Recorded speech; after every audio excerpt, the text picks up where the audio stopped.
నమస్తే ప్రజా వాయిస్ కి స్వాగతం.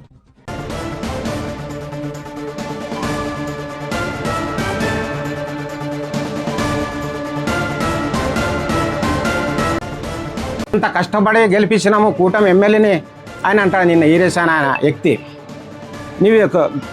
నీ గుండెల మీద చెయ్యి వేసుకొని చెప్పు, కష్టపడి మేము గెలిపించినాము ఎమ్మెల్యే అని చెప్పు నువ్వు. అది నేను ఇది కంచుకోటిది దిమ్మనకల గ్రామం అంటే గెలుస్తాం మేము. ఆ చెత్త మాకుంది, జనాల నమ్మకం ఉంది మాకి. కాలే అదే డీడీ రూపంగా మన పంచాయతీ మనమే అభివృద్ధి చేసుకున్నాలని ఆ రాజ్యాంగ చట్టంలో 73, 74 చట్టమే ఉంది. అది నీవు తినేది నాన్న తినేది కాదు. ఊరికే సర్పంచ్ కట్టించుకుంటారు, అది కట్టించుకునేది కాదు. అది రాజ్యాంగంలోనే ఉంది. అది పంచాయతీలకి మున్సిపాలిటీలు కట్టించుకునేది. మనూరు మనకే అభివృద్ధి చెందాలని బీసీలకి 6,000 పెట్టినాము, ఎస్సీలకి 5,000 పెట్టినాము. ఇప్పుడు ఒక పాలా భాగమే ఈరోజు ఓపెనింగ్ చేసినాం పొలాలకి. ఈరోజు ఎంత నా కళ నెరవేరిపోయింది నాకంటే.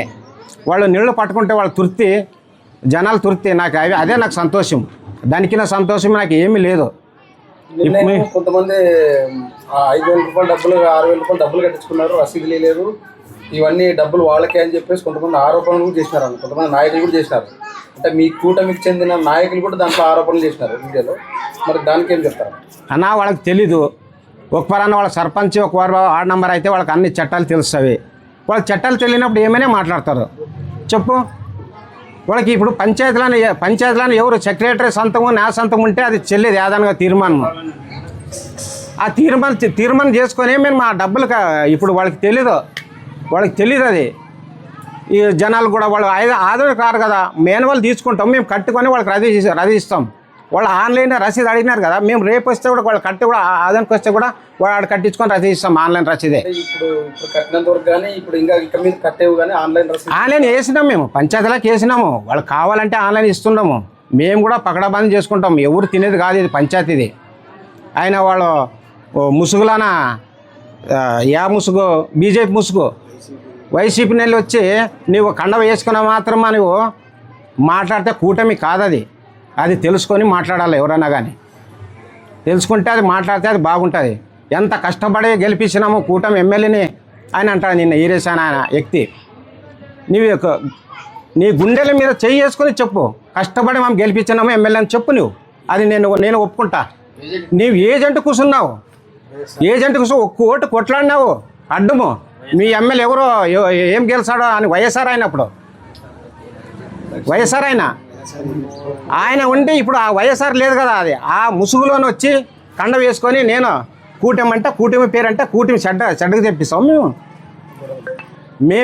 మేము దిబ్బనకల్ అనేది కంచుకోట 40 చరిత్ర ఇది. నువ్వు ఏదో కళ్ళవల్లి మాటలు చెప్పి కళ్ళవల్లి ఇది పోతే జనాలు ఓట్లేరు అనుకొని వద్దు. ఇది ఈ ముసుగులాని వచ్చి చెప్తే ఇది కంచుకోటిది దిమ్మనకల గ్రామం అంటే.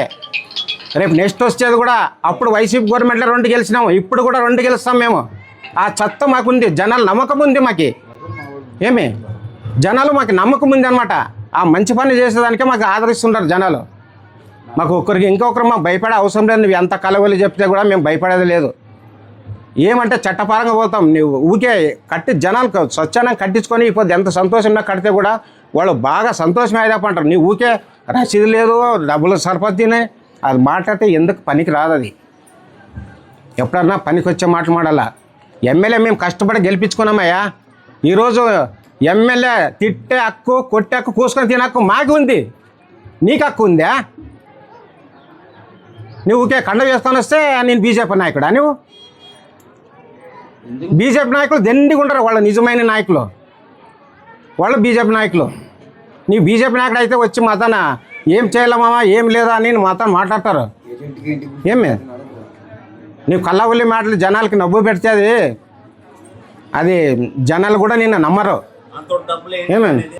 రేపు వచ్చే ఎలక్షన్లను ఇదే మాట చెప్తాము. మేము ఎమ్మెల్యే కానీ మినిస్టర్ గిఫ్ట్ ఇస్తాము. రేపు వచ్చే ఎలక్షన్ కూడా మన ఎమ్మెల్యే గారికి కూడా పోయినాం. అన్నా సార్ ఇది మాకు డబ్బులు లేవు, ఇట్లా పంచాయతీ నిధులని ఇంత ట్యాంక్ కట్టినాము, డబ్బు లేదు చూడండి అంటే సర్పంచ్ యారు నిధులు లేదు కదా, ఎంపీ లెటర్ ఇవ్వండి సార్ అని చెప్పినాం. సరే ఎంపీది కూడా ఇస్తాంలే అని ఆయన ఆమె ఇచ్చినాడు. ఆయన లెటర్ ఇస్తే మనం అది కష్టపడాలంటే సంవత్సరం అవుతుంది. అది ఆ గ్రాంట్ అవ్వాలంటే కూడా సంవత్సరం అవుతుంది అది ఇస్తే ఆయన ఇస్తే ఎంపీ ఇస్తే కూడా మా తిప్పులు మేము ఏదో సెక్రటరీ కూడా సహకరిస్తుంటాడు. అన్నీ ఇవే చిల్లర మాటలేనే. మన అది ట్యాంక్ దోగింది 3 నెలలు దాన్ని అడ్డం పెట్టరి. వాళ్ళకి ఎండోమెంట్ వాడికి ఏదో లెటర్ ఇచ్చి అది ఇచ్చి వాళ్ళు 3 నెలలు దానికి నేను 3 నెలలు కష్టపడి కలెక్టర్తో గిలెక్టర్తో ఆర్డర్ తెచ్చి చేసినాం. ఏదైనా అభివృద్ధి ఇదేనా అడ్డుకునేది నువ్వు? అంటే నువ్వు ఇంకా వైసీపీలోనే భ్రమ ఉండవు. నువ్వు ఇంకా నీ బీజేపీ కాదు.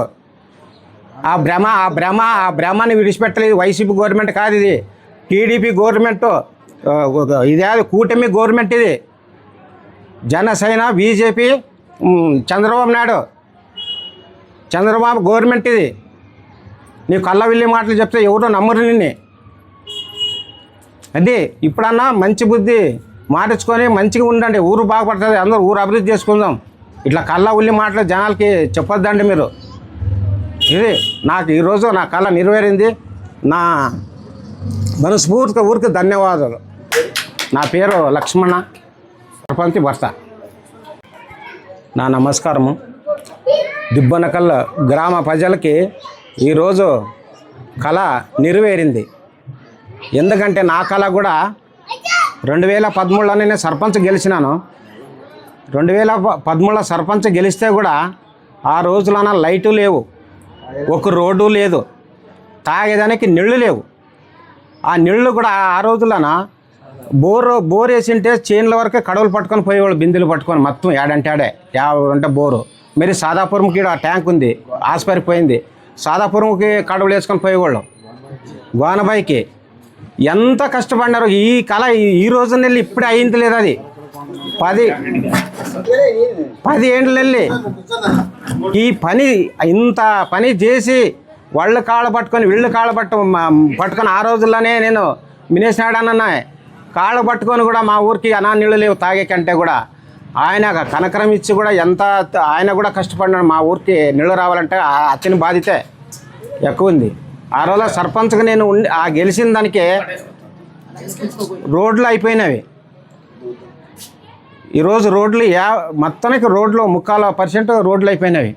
లైట్లకి వెళ్ళిన ఈ దిక్కుపో లైట్లకి ఒక్క లైట్ పోతే లైట్ అంటేనే. ఇండ్లు అంటే 120 ఇండ్లు చేసినాం 2014 చంద్రబాబు నాయుడు గెలిచినప్పుడు హౌసింగ్ ఇండ్లు. అట్లా ప్రతి పని మా ఆత్రం ఏమంటే ఊరు జనాలు బాగుండాల. ఊరు జనాలు బాగుంటే కూడా మాకు సేవ చేయాల. ఆ సేవ చేసే మేము కూడా మాకు దేవుడు కూడా పైన మమ్మల్ని చూసుకుంటాడో తృప్తి పడతామని మా తృప్తి అది. ఇన్ని రోజులు 2015లోన ఆస్పరిపోయే నీళ్ళు అది స్కీమ్, మా ఊరికి స్కీమ్ కాదు అది. ఆ రోజులన ఆ స్కీమ్ని ఇక్కడ నీళ్ళు ఇబ్బంది ఉన్నదానికే నేను ఎంత కష్టపడి తెచ్చినాను. అప్పుడు శ్రీనాథ్ రెడ్డి అని ఆయన ఆఫీసరు, ప్రాజెక్ట్ ఆఫీసరు, ఆయన కూడా ఎంత కష్టపడినాడు మా ఊరికి నీళ్ళు వెళ్ళాలని. సర్పంచ్ గారు మీరు అప్పుడు టీడీపీ గవర్నమెంట్ మీ మినేసినాడని అడుగు, ఇప్పుడు ఇన్ఛార్జ్ కదా, అది నేను చూసుకుంటాను ఆఫీసర్ లెక్క. నీవు ఫస్ట్ అన్నని అడిగితే మీ ఊరికి నీళ్ళు ఇస్తా అంటే ఆడ సపరేట్ మోటార్ 30,000 మోటార్ పెట్టి మాకు సపరేట్ మోటార్ పెట్టి ఆడ సాదాపురం కాడ సంపకాడ అప్పుడు 2015లోన ఊరికి నీళ్ళు ఇచ్చినాం ఊకే మాన్యువల్గా. అది ఏడాడ ట్యాప్ ఊకే ట్యాంక్ కార్డ్ ఇచ్చినాం. ఆ ట్యాంక్ కార్డ్ ఇచ్చే తలకల్లా మాది 2019లోనే జగన్ గవర్నమెంట్ వస్తే ఒక్క పని కూడా 5 ఏండ్లు వాళ్ళు వైసీపీ గవర్నమెంట్ ఉంటే కూడా వాళ్ళు అదే నాయకులు ఒక్క పని చేయలేదు. ఒక్క నీళ్ళు అనేది లేదు, ఒక్క ఇది అనేది లేదు. ఆ టీంలోనే మరి నేను సర్పంచ్ గెలిచినాక మరి మొన్న ట్యాంకు అది గ్రాంట్ లేదు. ఎవరన్నా మీరు విలేకరు కదా అడగండి, గ్రాంట్ లేదు, ఏమీ లేదు. అది నా ధైర్యం ఒక గ్రాంట్ పెట్టుకొని ఇప్పుడు ఎమ్మెల్యే ఉన్నాడు, ఇన్ఛార్జ్గా మినిస్టర్గానే ఉన్నాడు. వాళ్ళ ధైర్యంతోనే నేను కూడా సొంతం దోగిచ్చి అది ఓపెన్ చేశాను మొన్న 15 రోజులు 20 కింద. అది దోగిన దానికే మనకి ఆ ట్యాంక్ అయిన దానికే మనకి ఊరికి ఇప్పుడు నీళ్ళు 8 గంటలలో మనకి టైం 8-9 ఆడ ఇచ్చేది మాకు నీళ్ళు. ఆ 9 గంటల నీళ్ళు వచ్చేదానికే అప్పుడు మా ఊరికి రావాలంటే 1 గంట పడుతుండే అదే ట్యాంక్ ఎక్కాలంటే. ఇప్పుడు ఆ సొంపులాన ఒక 5 నిమిషాలు అవుతాయి పడేకి. కరెంటు పెట్టి పంపు పెట్టి కట్టించి ఇప్పుడు ఊరికి మన ఓపెన్ చేసినాం దాన్ని ఒక 15 రోజుల కింద. అది ఓపెన్ అయిన దానికే మన 20 రోజులు కాలే. అదే డీడీ వాళ్ళ ಹೆಂಗೈತೆ ఏసులు అవుతుందో ఎన్ని రోజులే నీళ్ళు లేకుండా ఎన్ని రోజులే? ఇప్పుడు 10 ఏళ్ళు అయినాము. 10 ఏళ్ళు కదా. ఇప్పుడు మీ కళ నెరవేరిందా లేదా? నెరవేరింది కదా. వచ్చింది సపరేట్ ఇది మా ఇంటికే. ఏ ఊరు ఇది? తిప్పని కళ్ళు. ఏం పేరు? నరసప్ప. నీళ్ళు బాగా వస్తున్నాయి. వాళ్ళు ఒక్కరే కదా. ಅವ್ರ ಇಲ್ಲಲ್ಲ ಕೊಳಾಯಿ ಬಾಬಾ ಇಲ್ಲ ಆಗ್ತತೋಳು ಇನ್ನ ಇದು ಆಗ್ತದ ಇನ್ನ ಇದಾಳು ಹಿಡ್ಕೊ ಬೇ ಭಾಗ್ಯಮ್ಮ ಅಂತಲ್ಲಿ ಬಿದ್ದ ಸಂತೋಷ ಆಯ್ತಾ? ಹಾಂ ఇంటింటి కొళాయి ఉండేదా?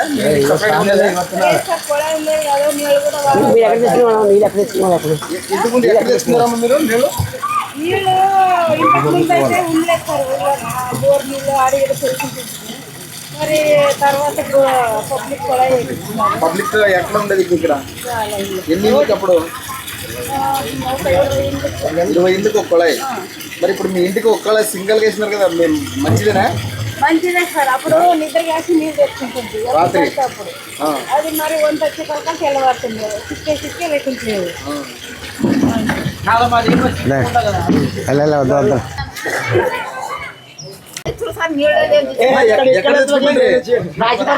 ఎన్ని ఇంటికి ఒక కొళాయి అప్పుడు?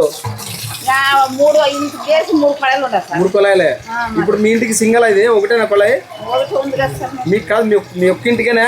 ఒక్క ఇంటికే మరి ఇంకా అంటే ఇట్లా ఉంటేనే బాగా లేకుంటే అట్లుంటే బాగా? ఇట్లుంటే బాగా సార్. కొట్టాడు నిద్ర లేక తెల్లవారు ఎప్పుడు పడుకోని తెలియదు, ఎప్పుడు లేస్తామని తెలియదు. ఇప్పుడు ఈ కొళాయికి ఏమైనా డబ్బులు కట్టినారా? కట్టినాం. ఎంత కట్టినారమ్మా? చెప్ప ఉన్నది చెప్పమ్మా. 6,000 డిపాజిట్ కట్టినారు. రసీదు ఇచ్చినారు కదా? ఆయన మాట్లాడింది ఆ రసీదు ఇయలేదు. ఆ పిల్లోడు బెంగళూరులో ఉండే ఫోన్ పై 4,000 వేసినాడు. 2,000 పెండింగ్ ఉండే దానికి రసీదు ఇచ్చింది లేదు ఆ పిల్లనికి. అంతే ఆయనకి తెలీదు రసీదు లేదని అది చెప్పింది అనమాట. నోడ్రా ఎక్కడ మీ కొళాయి? అంటే ఎన్ని ఇండ్లకి అప్పుడు ఒక కొళాయి? 11, 12 ఇండ్లకు ఒక కొళాయి సార్. అంటే అప్పుడు నీళ్ళు బాగా వస్తున్నాయి? తక్కువ వస్తుంది సార్. ఇబ్బంది ఉన్నాయి? చాలా ఇబ్బంది ఉంది సార్. మీ ఇంటికి సింగల్గా వేసినారు కొళాయి, ఎట్లుంది? నీళ్ళు బాగా వస్తున్నాయా? బాగుందా సార్. అంటే ఇట్లుంటే మేలవా అట్లుంటే బాగా? బాగుందా సార్. కొళాయికి ఏమైనా డబ్బులు కట్టినారా? డిపాజిట్ కట్టినాం సార్. ఎంత కట్టినారమ్మా? 6,000 సార్. అంటే డబ్బులు కట్టినా పర్వాలేదు, ఇంటికి కొళాయి ఇస్తే మంచిదే అట్లా? డబ్బులు పోతే సార్. ఇంటి కొళాయి బాగా. మీ పేరమ్మా? లక్ష్యం సార్. ఏ ఊరమ్మా ఇది? ఇదే ఊరు సార్. పేరు చెప్పమ్మా. లక్ష్యం సార్. దిబ్బనకాయలు సార్. దిబ్బనకాయ గ్రామంలో ఈరోజు ఒక పైప్ లైన్ ఏర్పాటు చేసినారు. ఇంటింటికి కొళాయి వేస్తామని అనుకుని ఆయన సర్పంచ్ గారు వేయడం జరిగింది. దీనికి గాను 6,000 డిపాజిట్ కట్టించుకున్నారు. మరి అలాగనే ఇది బీసీలకి అయితే 6,000, ఎస్సీలకి అయితే 5,000 పెట్టినారు. ఈ వాయిస్ ఇది ఎందుకంటే ఇప్పుడు వాళ్ళకి డిపాజిట్ చేసిన అక్కడ నుంచి సంపు కట్టించినాడు. మరి అక్కడ పైప్ లైన్ వేయాలి. పైప్ లైన్ ఇంటికి కొళాయి వేసినప్పుడు పైప్ లైన్ మొగిలే తెచ్చేస్తున్నారు సొంతంగా. కాబట్టి దీనికి మీరు అది ఇంటికి వేసినారు కాబట్టి అవన్నీ కూడా ఖర్చులు ఉంటాయని ఆయన 6,000. అయినా కానీ ఏ ఊర్లోనే కానీ కొళాయి డిపాజిట్ ఉంటుంది. ఆ డిపాజిట్ కడితేనే వాళ్ళు మనకు లైసెన్స్ ఇస్తారు. మేము కూడా పెద్ద తమ్ముడులో 7,500 కట్టాము డిపాజిట్. మరి నెలకి 750 పడుతుంది. అలాగా మేము ఆ రకంగా ఇచ్చాము. ఇక్కడైతే మనకి ఇప్పుడు అందరికీ కొళాయిలు ఇవ్వడం జరిగింది. ఇప్పుడు ఏమైందంటే ఇప్పుడు అందరూ కూడా చాలా మందికి అపోహ ఉంది. ఎందుకంటే మాకు రసీదు ఇవ్వలేదు, బిల్లు ఇవ్వలేదు అని అంటున్నారు. బిల్లు ఇవ్వడానికి మేము ఎప్పుడు సిద్ధంగానే ఉంటాము. మీరు ఎవరైనా వస్తే మేము ఆన్లైన్లో ఆన్లైన్లో తీసిస్తాము. బిల్లు ఎవరైనా అడిగితే వారికి బిల్లు ఆన్లైన్లో తీసి ఇవ్వగలము. మీరేం దాని గురించి చింత చేద్దండి. డబ్బులు ఊరికే ఇచ్చామని అనుకోవద్దండి. అది మాత్రం ఆన్లైన్ బిల్లు మీకు ఇస్తాము. అది ఉంటే మీకు పవర్ ఉంటుంది అన్నమాట. ఆన్లైన్ బిల్ కూడా మేము ఎవరైనా త్వరలోనే ఇస్తాము. అది కూడా మేము ఇస్తాము. అర్జెంట్గా ఓపెన్ చేసాం కాబట్టి ఇప్పుడు వెళ్ళిపోతాం అంతే. మా పేరు బాబు, ఎం బాబు, పంచాయత్ సెక్రటరీ, దిబ్బనకల్. లింగప్ప, దిబ్బనకల్. గతంలో ఎట్లుండేదన్నా నీటి సమస్య చాలా ఉండేది మామూలుగా? నీటి సమస్య అంటే ఒక 10-12 సంవత్సరాల కిందట చాలా ఇబ్బందిగా ఉండే. తాగేదానికి వాటర్ దొరకు, బాయిలు బోర్లకి పోయి 2 కిలోమీటర్లు 3 కిలోమీటర్ల వరకు పోయి సైకిల్ స్కూటర్ల మీద తెచ్చుకుంటుంటారు.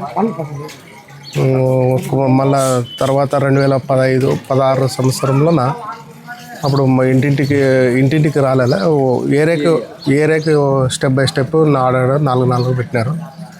పెట్టి కొద్ది వరకు ఆట వరకు పర్వాలేదు. ఇంకా దానికి ముందు అయితే మళ్ళీ అప్పుడు ఊర్లో నీటి సమస్య ఎక్కువ ఉండే ట్యాంకర్లు గవర్నమెంట్ కూడా పెట్టింది, సప్లై చేస్తుండే. ఆ ట్యాంకర్లు కూడా పైన ఎక్కి దాంట్లో డూమ్ కాడి నీళ్ళు నింపుకుంటుంటే దానివల్ల చాలా కలర్ వ్యాధి కూడా వచ్చింది ఊర్లో కూడా. అది ట్యాంకర్లు ఎప్పుడు బంద్ అయిందో వాటర్ 2016-17 సంవత్సరంలోన వాటర్ వచ్చిందో కొద్దిగా పర్లేదు. దాంతో కొద్దిగా ఇబ్బందిగా ఉండే. ఇప్పుడు ఇంటింటికి అయినప్పటి నుంచి మాడ కరెంట్ ఆఫీస్ కాడ ట్యాంకు కొత్తది కట్టినారు. దానివల్ల మళ్ళీ మనకి ఎక్కువ వాటర్ అవుతున్నాయి. అప్పుడైతే ఇంటింటికి పెట్టే కాదు వాటర్. ఇప్పుడు అది సప్లై ఉన్నందుకు వాళ్ళు కూడా ప్రజా నాయకులు కూడా ఇంటింటికి ఇడిస్తే బాగా అవుతామని వాళ్ళు అంతా సర్పంచ్ గారు కూడా గతంలో కూడా వాటర్ ఇబ్బందిగా ఉంటే మా ఊరికి చాలా ఇబ్బందిగా ఉన్నదని నేను సాయశక్తుల వరకు కృషి చేసి ఇంటింటికి వాటర్ ఇప్పిస్తానని కష్టపడుతున్నాడు ఆయన. మీ ఊర్లో నీళ్లు కావాలంటే రాత్రి పగలు మనుషులు నిలబడాల్సిందే, రాత్రి అయినా పగలైనా ఉండాల్సిందే అని చెప్పి సమయం కూడా లేదు. రాత్రి 12కి 1 గంటకు కూడా సమయం వచ్చేవి. మరి ఇప్పుడు చాలా ఇబ్బందులు పడేవాళ్ళమని చెప్తున్నారు చాలా మంది. అది వాస్తవము. నేను 6 నెలల సంవత్సరం మా ఇంట్లో మా భార్య తెస్తుండే. నాకు 1 సంవత్సరం నుంచి నా భార్యకి ఇబ్బంది అయినప్పటి నుంచి నేను కూడా లేచి చూసినాను. ఎన్ని గంటలప్పుడు వచ్చేవి? 1 గంటకు వస్తుండే, 12కి వస్తుండే, 2కి వస్తుండే, 3కి వస్తుండే. అలా చాలా ఇబ్బందిగా ఉన్నది. అది వాస్తవం. అది సంపు కట్టినారు, పగటి పూట నీళ్ళు ఇస్తారు. ఇప్పుడు ఇంటింటి కూడా ఏర్పాటు చేసినారు. ఎలా అనిపిస్తుంది అది? అంటే రాత్రి నిద్ర కాయడం లేదు. ఎందుకంటే నిద్ర వేస్ట్ అయితే మనకి ఆరోగ్యం చెడిపోతుంది. పొగలు పడితే కొద్దిగా ఆరోగ్యం బాగుంటుంది. అది ఎంతైనా కానీ పర్వాలేదు, చాలా మేలు. మేము కూడా రాత్రి నిద్ర కాలేక తిరగ రోజు మనిషికి ఆరోగ్యంగా ఉండదు కాదు. నేను కూడా తెచ్చినాను రాత్రి 2 గంటలకి 3 గంటలకు తెచ్చి 40. అది మేలు అంటారా, ఇది మేలు అంటారా? ఇదే మేలు ఇప్పుడు జరుగుతుంది. గతం కొద్ది చాలా మేలు. డే పడుతున్నా కదా, ఎవరి ఇంట్లో వాళ్ళు హ్యాపీగా చిన్నపిల్లలు అయినా పట్టుకుంటారు. అప్పుడు 2 ఉండాల్సిందే, భార్య భర్త, లేదంటే 3వ వ్యక్తి కూడా ఉండాలి. ఒక వాటర్ పడేవంటే మాకు కూడా ఉపాధి పనులు వస్తుండ్రి. అక్కడ పని చేసే బట్టి వాటర్ పడతామంటే పారేస్తుండ్రి, పని ఇడిచిపెట్టి వస్తుండ్రి. ఏమంటే మాకు వాటర్ లేవు, నీళ్ళు లేదు, సమస్య అని పరిగెస్తుంది. ఎంతమంది ఉంటే అంతమంది పరిగెస్తుంది. ఎవరు చెప్తే ఇండ్రు. ఇప్పుడు ఆ సమస్య లేదు. చిన్నపిల్లల ఇంటికాడ ఇడిచిపోయినా కూడా పట్టుకుంటారు. సంతోషం కదా? సంతోషం.